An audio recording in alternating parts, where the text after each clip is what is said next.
Its supreme leader, Ayatollah Khamenei, has been killed in his compound after the We have breaking news. The president of Iran had died.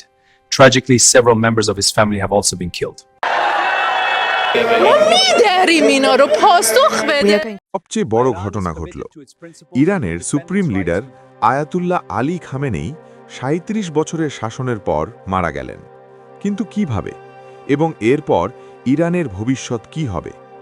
আজ আমরা দেখব Iran, Israel এবং আমেরিকার সাম্প্রতিক সংঘাতের পুরো বিশ্লেষণ।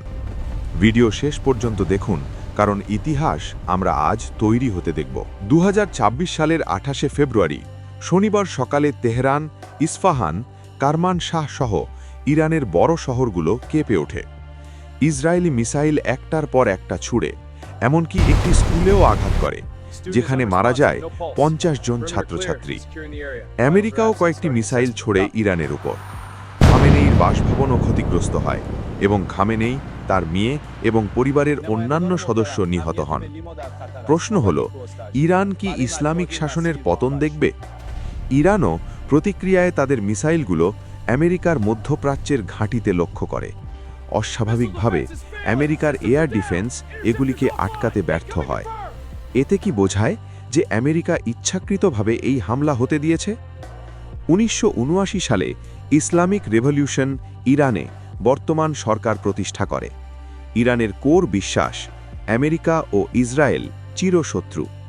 আজও সেই পুরনো শত্রুতা তৃতীয় বিশ্বযুদ্ধের ঝুঁকি তৈরি করছে। খামেনেই মারা গেলে নতুন সুপ্রিম লিডার কে হবেন? ইরানের কনস্টিটিউশন অনুযায়ী অ্যাসেম্বলি অফ এক্সপার্ট নতুন লিডার নির্বাচন করবে।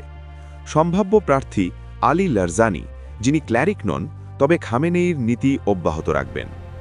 আইআরজিসি বা ইসলামিক রেভলিউশন গার্ড এখনও শক্তিশালী, তারা সরকারকে রক্ষা করবে। ইরান ৩৫০টি ফাইটার জেট, হাজারাধিক ব্যালিস্টিক মিসাইল এবং ড্রোন নিয়ে প্রস্তুত।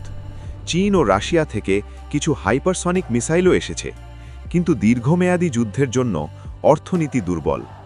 সাধারণ মানুষ ইতিমধ্যেই তীব্র প্রোটেস্টে নেমেছে।